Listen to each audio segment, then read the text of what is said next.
Lot, selamat malam Lot. Bang Lot.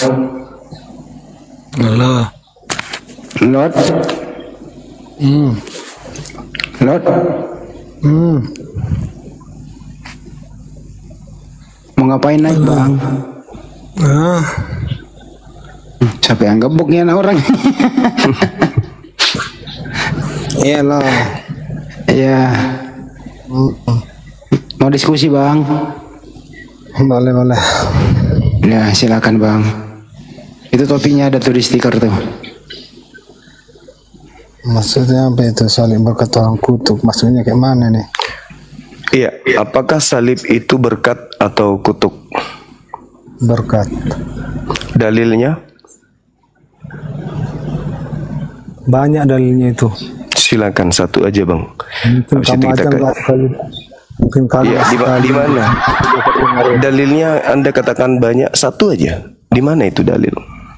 Nah, capek ngomong sama kamu, banyak pun udah kamu dengarin itu kamu nggak mengerti. Loh, kan naik ke sini untuk berdiskusi abangku. Abang tinggal Juma. tanya. Juma. Iya. Dengar ya Juma. Iya. Omonganmu itu sangat membahayakan dirimu loh Juma. Enggak apa-apa, mati pun saya rela bang, demi keselamatan saudara-saudara Kristen. Saya nggak takut ancaman, enggak. Indonesia ini merdeka karena keberanian umat Islam. Kalau umat Islam itu pengecut kayak kalian, negara ini nggak akan merdeka dari penjajah. Ancamannya gitu, ancamannya bukan datang dari sama manusia, tapi yang dari atas cuma. Oh, nggak mungkin. Iblis maksudnya. Iblis nggak mungkin. Iblis itu takut sama orang-orang yang kemudian mempatuankan dirinya. Saya udah sering perhatikan kalau Juma itu pas live sering akunnya terpental. Kamu sadar lah Juma, kenapa sih akunnya terpental? Karena ditombak sama orang-orang Kristen pemakan babi di bawah. Karena pengaruh alkoholnya itu naik ke kepala. Yang tadinya di lambung naik di kepala, stres dengarkan Bang Suma mengajarkan kebenaran, akhirnya emosi, dilamparlah akun saya. Seperti kebohongan Anda tadi barusan mengatakan tapi kalau menurut saya kebohongan Anda barusan itu bukan karena ada gimana? Itu karena perkataanmu itu tidak cocok didengar sama manusia, makanya akunmu terlempar sering. Enggak cocok didengarkan oleh pasukan-pasukan sibilisisis yang suka berbohong. Kayak Anda mengatakan di Bible itu banyak data yang tertulis bahwa salib itu adalah berkat. Saya minta satu dalil aja langsung emosi karena memang nggak ada. Jadi gini aja cuma itu kan ayat yang kau copot itu kan yang kau copot-copot itu. Jadi kalau ayatnya yang bagus omongannya kayak mana itu, ada pertanggungjawaban ke sana? Ada. Yesus adalah utusan. Yesus adalah jalan, kebenaran dan hidup. Saya aminkan itu. Tapi giliran Anda mengatakan Yesus itu dikutuk, Anda lawan saya. Karena Yesus itu orang suci, Yesus itu orang benar, Yesus itu jalan menuju Tuhan. Kok dikutuk? Jadi yang dikutuk itu bukan Yesus. Kamu mengakuinya kayak gitu, tapi kalau seringkali kau hina Tuhan Yesus itu. Di mana saya menghina Tuhanmu? Apa hinaan saya? Karena saya mengatakan dia netek. Itu ada dalilnya. Seorang nabi netek ke ibunya wajar. Yang salah itu kalau dia Tuhan netek, itu yang salah. Coba gini aja, kita nggak usah ribet seperti itu. Tolong tunjukkan datanya di dalam Bible, satu data saja. Di mana dikatakan bahwa salib itu adalah berkat. Tunjukkan. Juma, kalau masalah itu mungkin udah 1, 2, 3 orang pendeta yang menerangkan itu sama. Tidak ada, lebih pintar jemaat daripada pendeta. Tadi ada buktinya. Pendeta cuma naik ke sini joget. Cuman jogetnya kelebihannya pendeta itu. Tapi gini nih Juma, kalau kami umat Kristen yang mengakui Tuhan Yesus itu sebagai Tuhan, sebagai Allah, Allah Maha Kuasa, Allah pencipta segalanya. Tapi dibunuh manusia. Kuasa tapi dibunuh, gimana ini? kami sudah merasakan sering mujizat-mujizatnya Iya, betul.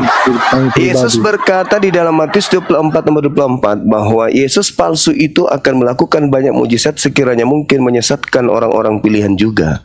Jadi kalau kalian banyak bermujizat harus, karena Yesus akan mengusir orang Kristen yang banyak bermujizat. Matius 7 nomor 22, 23, pada hari terakhir nanti banyak orang Kristen yang akan memanggil aku Tuhan, bernubuat pakai namaku, mengusir setan pakai namaku, bermukjizat pakai namaku. Pada saat itulah juga aku akan berterus terang kepada mereka, enyahlah daripada aku, kalian adalah semua pembuat kejahatan. Kalian harus bermukjizat, harus menggenapi itu, harus. Sesuai omonganmu yang tadi, dia bermujizat sesuai namanya. Tapi yang dikatakannya benar loh. Kau sembuhkan saya dalam nama Yesus. Iya, tapi kan diusir ujungnya. Kalian diusir. Percuma. Yesus itu ada dua, Yesus asli, Yesus asli dan Yesus sibilisisis. Ada dua Yesus itu.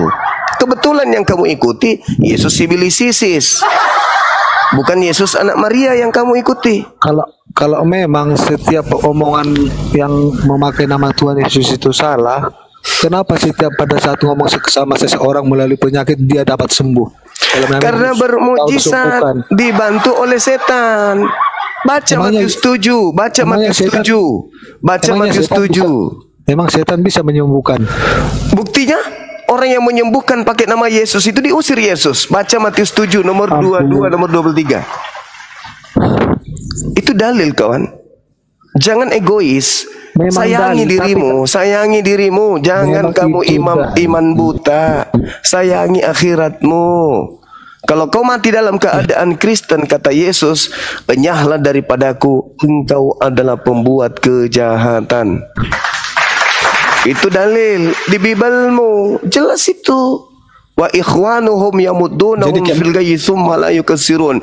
Itu di kitabku. Tapi kan kau enggak beriman di kitabku, maka saya kasih kitabmu. Di kitabmu mengatakan orang yang bermukjizat mengusir setan pakai nama Yesus kelak akan diusir oleh Yesus ke neraka. Tertulis di mana? Matius 7 nomor berapa? 22 sampai 23. Kamu enggak takut itu diusir Yesus? Enggak. Ya kalau dia pas saat memakai nama Yesus, kalau dengan tidak sesuai dengan perintahnya, ya itu betul yang kau bilang. Dia tidak bisa. Yesus. Tidak ada dalilnya seperti itu. Kok jadi cuma pula yang tahu? Itu dalil. Saya berdasarkan dalil. Di mana dalilnya? Kau yang tahu iman kepercayaan orang. Iya, di mana dalilnya itu? Saya tahu karena saya baca Bible. Saya paham Bible. Kamu hanya ikuti pendeta dan pastor. Habis itu kamu dompetmu digrogotin 10% tiap bulan. Tapi kamu nggak diajari Bible. Diajarin joget, iya kayak tadi. Cobalah kawan, jangan gengsi. Yang salah-salah, yang benar-benar. Kamu jangan gengsi mengakui bahwa kamu itu pengikut keyakinan yang... Iya gini loh Bang Juma. Apa saudara? Tapi kalau saya pribadi Bang, saya sudah banyak menerima mujizat dari Tuhan. Itulah tanda.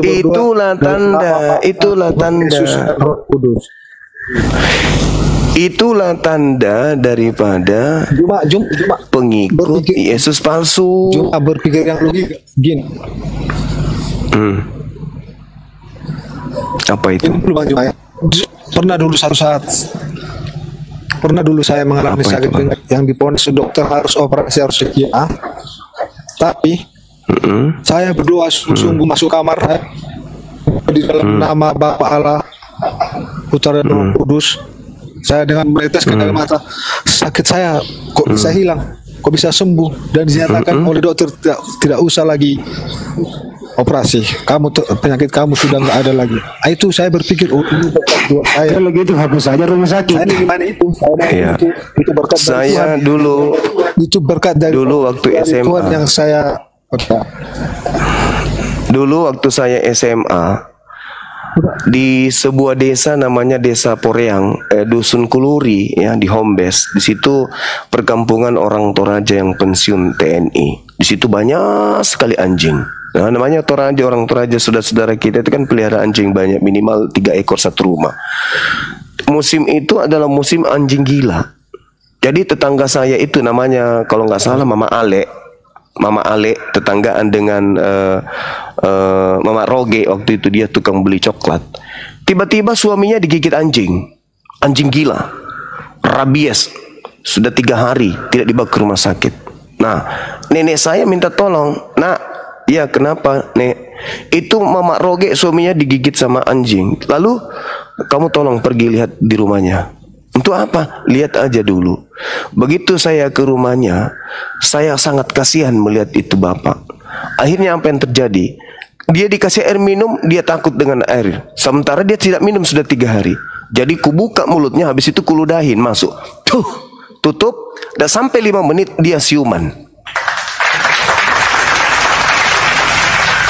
Sejak itu saya dikenal spesial penyakit rabies. Sampai hari ini tadi pendeta ada yang rabies, alhamdulillah sembuh dia. Caranya saya sembuhkan adalah baterainya kubuat suak. Akhirnya dia sembuh, turun, kegilaannya berhenti seketika. Gitu. Kamu terlalu melakukan dirimu sendiri, itu namanya cuma. Itu fakta, itu real, orang semua jadi saksi tadi, ribuan orang jadi saksi di sini. Ribuan tadi orang jadi saksi di sini. Ya, kalau ada orang dipatok ular kobra, cari Bang Suma. Cuman liurnya doang. Kalau nggak percaya, besok kamu ke sini, kita ke taman perkebunan hewan. Di situ ada kobra berbisa.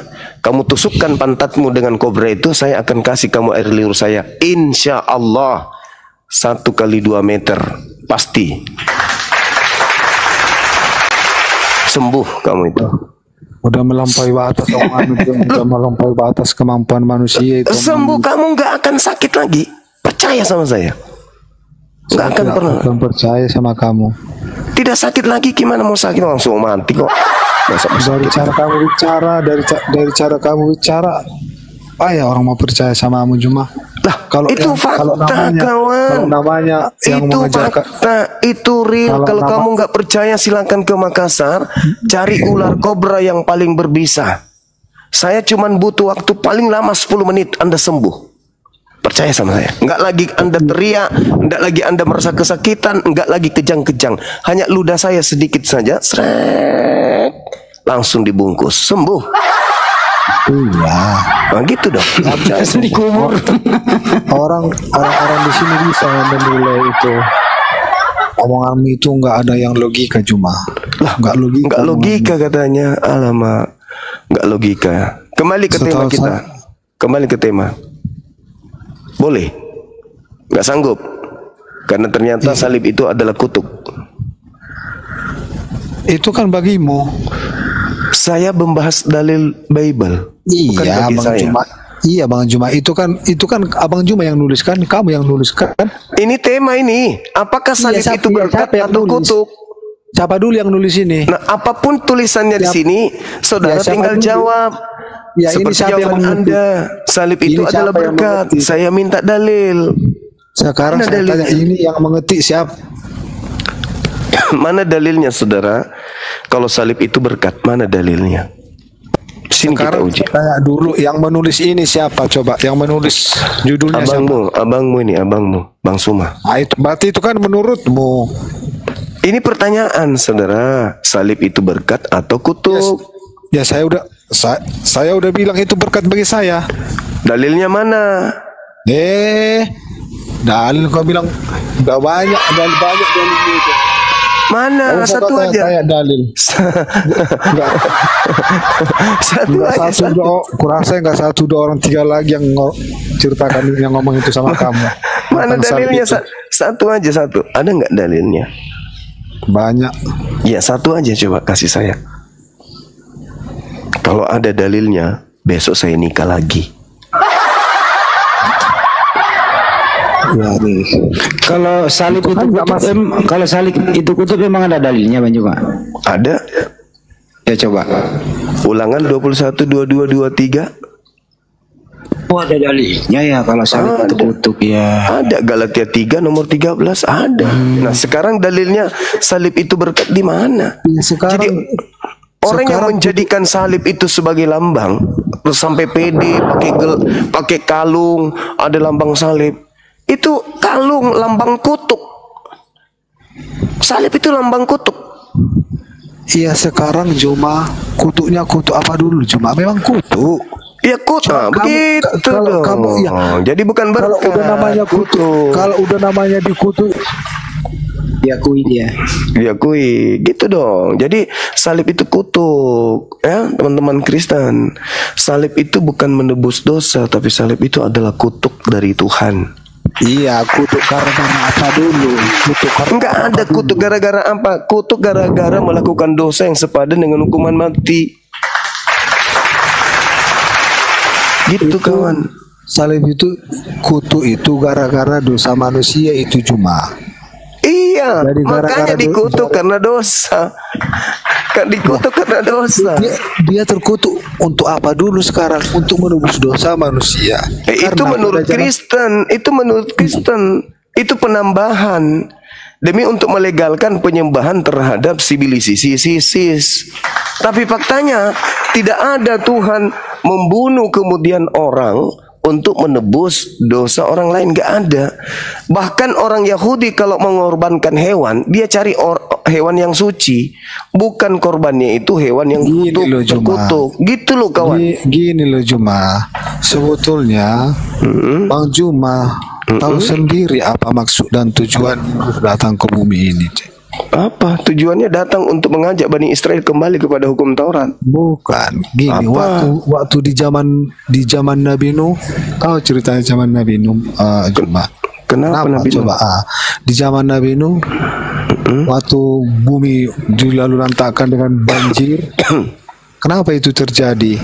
Karena 3 orang pun disuruh Tuhan nyari orang yang percaya sama dia, lo tidak boleh mendapatkan, tidak boleh, cuman hanya dia sendiri yang percaya sama Tuhan itu. Gara-gara itu kenapa dia menghangus? Apa sih bro, kangen nyambung bro. Ya. Maksud saya Bang, kenapa Yesus datang supaya manusia tidak mati seperti di zaman Nabi Nuh? Lah, buktinya Kristen bermatian. Bermatian ya bermatian ya, mati satu-satu lah. Itu bukan khusus untuk Kristen itu Bang Juma. Itu untuk semua manusia. Ya, terus Yesus datang itu menebus apa? Menebus manusia dari kutuk dosa. Enggak pernah manusia dikutuk oleh Elohim. Tidak ada dalilnya. Manusia dikutuk oleh Elohim itu enggak ada dalilnya. Yang ada Kejadian 5 nomor 2, manusia itu diberkati oleh Elohim. Tapi itulah yang dikutuk itu adalah iblis. Maka kalau salib itu menebus kutuk, maka salib menebus iblis. Bang Juma nggak pernah menerima kenyataan. Itu makanya Abang Juma membantah terus. Nggak pernah menerima sama kenyataan. Saya ikuti dalil dong. Saya ikuti dalil. Dalilnya terkutuklah orang yang mati di atas tiang salib. Siapa yang mati? Yesus. Siapa yang terkutuk? Yang disalib. Siapa yang disalib? Yesus. Siapa yang terkutuk? Yang disalib. Siapa yang disalib? Yesus. Berarti yang dikutuk itu adalah Yesus. Ya gini loh Juma. Waktu Yesus disalibkan dan waktu Yesus disalibkan mati dan bangkit pada hari ketiga, kalau memang itu adalah Yudas seperti yang kalian bilang, mayatnya kok bisa nggak ada? Ya karena iblis sudah ada di dalamnya. Ya ampun, itulah karang-karangan itu Juma. Kok karang-karangan? Kok karang-karangan pula? Itu nggak percaya sama kok karang-karangan pula? Yesus. Yang berkuasa atas alam maut siapa? Aduh. Buktinya dia pada hari ketiga bangkit. Maria Magdalena pergi ke kuburan. Itu sudah dinubuatkan oleh Yesus. Kenapa tidak ada? Itu Yesus sudah menubuatkannya kemudian di dalam Yohanes 12 nomor 30. Yesus sudah menubuatkan bahwa iblis itu akan dilemparkan keluar. Itu kata Yesus sendiri, bukan kata saya. Di dalam kitab saudara dikatakan oleh Yesus seperti itu. Bukan kata saya. Di dalam Yohanes 12 nomor 31. Itu Yesusnya yang mengatakan itu, bukan Bang Suma yang mengatakan. Iblis akan dilemparkan keluar dari mana? Dari kubur. Jadi yang keluar dari kubur itu adalah Sibilisis. Begitu saudaraku Lor. Jangan gengsi dong bang. Usianya abang ini berapa tahun? 70? 72? Masih muda. Kirain sudah 27. Maksudnya Bang Juma enggak nyambung juga sama Bang Juma. Oke Bang ya. Oke saudara. Juga. Itu narasimu aja yang kau buat Bang Juma, enggak pernah kau... Saya berdasarkan dalil kawan. Yohanes 12 nomor 30 dengan 31 32. Coba bilang apa dibilang itu tuh. Nah, Yesus mengatakan bahwasanya sekarang berlangsung penghakiman atas dunia ini. Sekarang juga penguasa dunia ini yaitu iblis datang dan dilemparkan keluar. Keluar dari mana? Keluar dari kubur. Sekarang juga iblis ini akan dilemparkan keluar. Bukan dari surga, tapi dari kubur. Ya gini Bang Juma, itu kuburnya kubur siapa dulu Bang Juma? Kuburnya Yusuf Arimatea. Jadi gimana tanggapan Bang Juma tentang yang waktu Yesus disalibkan ada orang di sebelah kiri dan sebelah kanannya, yang di sebelah kanan mengakui kesalahan dan Yesus menyatakan engkau akan bersamaku bersama Bapa di surga di taman Firdaus. Itu bohong. Itu bohong. Ya itulah yang membuat kami itu tidak percaya sama Tuhan Yesus. Sekarang kamu anggap semua omongan Tuhan Yesus itu benar bohong. Tidak orang itu hari itu juga ke Firdaus. Betul tidak? Betul tidak? Itu dia. Betul tidak? Betul tidak? Itu orang itu ke Firdaus. Oke lah Bang Juma ya. Betul tidak orang yang digantung di sampingnya itu ke Firdaus hari itu juga? Betul tidak? Kalau betul, berarti bukan cuma Yesus yang terangkat ke surga. Penjahat itu juga yang naik ke surga. Hah? Penjahat kalau mana naik ke surga? Berarti ke Firdaus itu kemana? Yang sebelah kanannya, yang ke sebelah Firdaus. Kirinya itu tidak naik.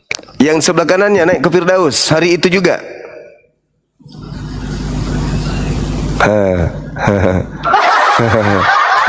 Yesus omongannya yang naik bersama Yesus Bapa ke surga. Mana dalilnya dia terangkat?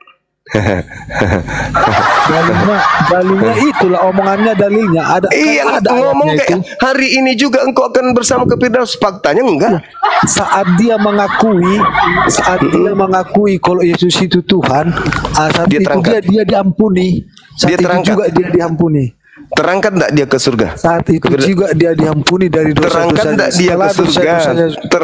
Terangkan enggak dia ke surga? Terangkat enggak dia ke Firdaus? Terangkat enggak? Enggak. Berarti jangan di-mute. Berarti Yesus bohong. Udahlah, enggak kok di-mute, enggak seru ngobrol sama kamu cuma. Pertanyaannya, terangkat enggak ke Firdaus orang itu juga hari itu juga? Kau mute saya, enggak enak, keluar aja saya. Terangkat enggak? Dia. Terangkat enggak? Itu pertanyaan saya. Terangkat enggak? Terangkat enggak? Dia ke surga, hilang dia. Ini orang ini juru bicaranya orang yang disalib dia, juru bicara orang yang disalib.